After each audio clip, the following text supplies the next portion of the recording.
Hey guys, Ruby here. Today I'd like to share with you about how to stop emotional eating. I have a confession. I have been an emotional eater for years and couldn't stop it. Food is my biggest comforter. My culture is really big on food. We even have a saying, 民以食为天, which literally means food is God.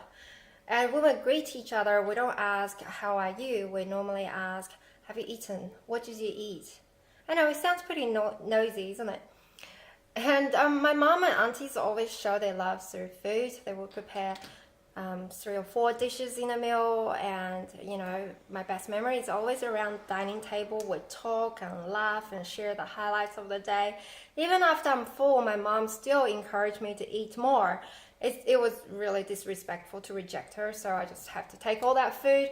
But she would always be the first one to point out whenever I gain weight. I'm like, damn, mom, look at how much food that you have fed me. So when I came to Australia to study all by myself, my emotional eating habit has gone even worse. I felt really lonely and isolated, and yeah, and because I couldn't speak English very well. Well, I couldn't speak English back then, and I didn't have too many foods. So I would come home from school with a bunch of food and just shoving the food down my throat while I was watching those endless Korean dramas. I love Korean dramas because the guys are so handsome. Anyway, I got carried away. Where was I? Oh yeah, so I felt like there was a hole inside of my heart that needs to be filled up, and I was hoping that the food could fill it up, but the food always ended up in my stomach, not in my heart. So I would just, become more hungry later on and just eat some more. It just became a vicious cycle that never gets break up. So then I would beat myself up. I'm like, why I can't control myself? I thought I was quite an intelligent woman, but I just couldn't, resist the food. What's going on? And, luckily I didn't gain too much weight, but my teeth were not so lucky. I had to spend so much money on my dentist. I went through so many painful root canal therapy and replaced my real teeth with fake crowns. It was really painful. I tried so many times to stop this behavior, but always failed miserably. The more I try to resist thinking about chocolate, the more actually I have the stronger the urge. And, I generally would finish 1 or 2 family pack of chocolate after resisting it for for a day. So this year I started my personal development journey. I became a coach. I decided to coach myself out of this damaging behavior, and I have made major breakthrough. I only had 2 or 3 chocolate in the past 1 month, and they don't even taste as good as before. So here are the 4 steps I used to coach myself. I hope it's going to benefit you as well.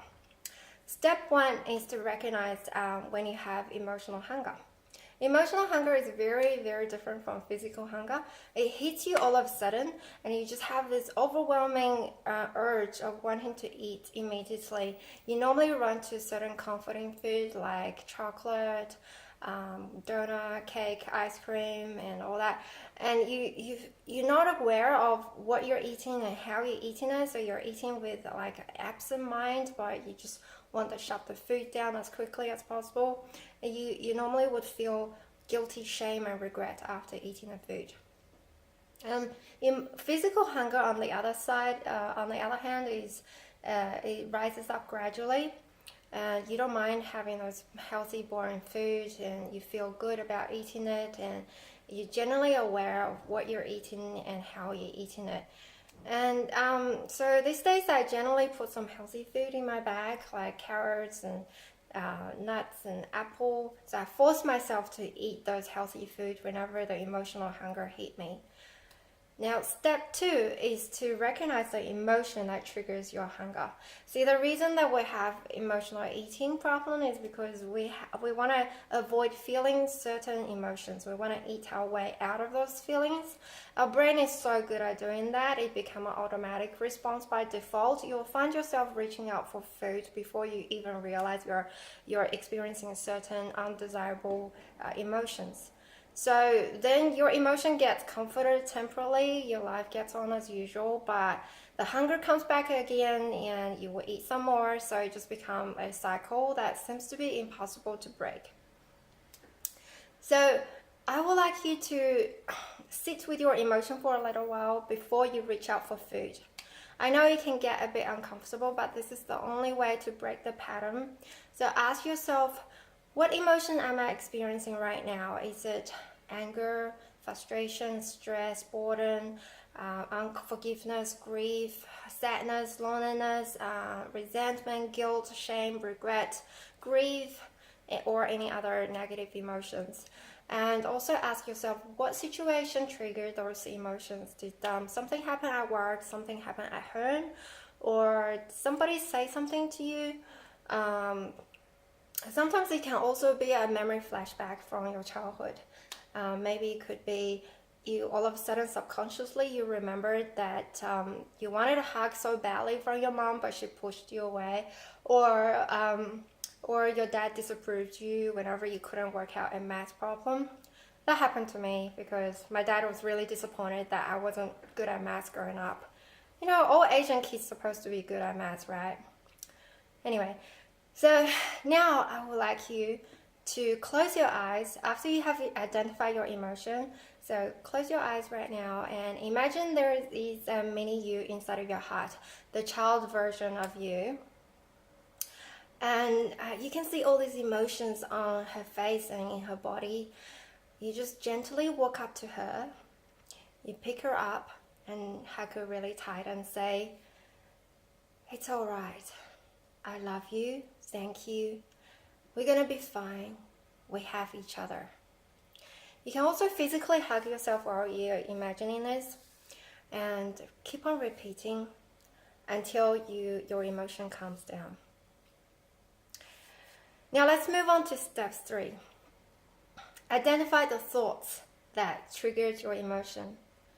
See, a lot of us going through life thinking that we are the victims of circumstances, and life just happened to us, and the circumstances just keep on coming, and we just become so reactive to them, and we have no control of our emotions.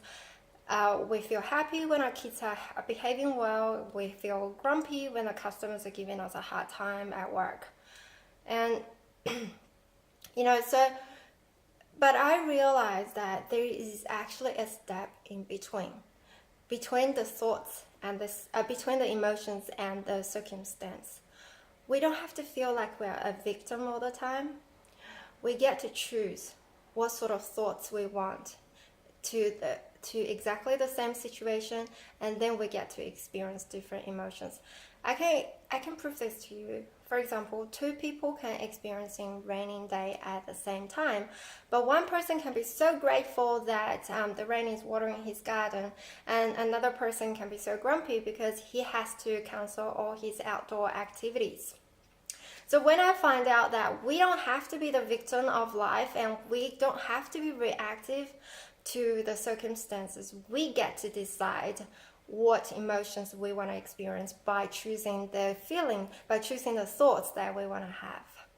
So in the situation of my emotional eating problem is I have identified that I normally feel wanting to overeat whenever I'm home by myself and feeling lonely and afraid, and I just have these thoughts of nobody's gonna want me and I'm gonna be dying alone and people's gonna find my dead body in the apartment 2 weeks later.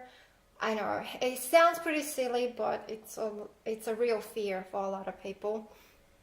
And I even trace back to my childhood memories. I remember that whenever I wanted a hug from my mom, she always pushed me away. This is not to blame my mom, though. I don't think anybody should blame their parents who gave them life, except for the really, really bad parents. I understand that everybody is not perfect when it comes to parenting, and especially after I have become a mom myself. And anyway, that's another topic. So then after I have identified my thoughts, I decided to replace with more positive thoughts. which is it's so good to be alone that there's so many valuable things that I can do, like, you know, I can read and write blogs, record videos for you guys, and go for walks. I can also call up my friends, but I realize that solitude is the best time for personal growth.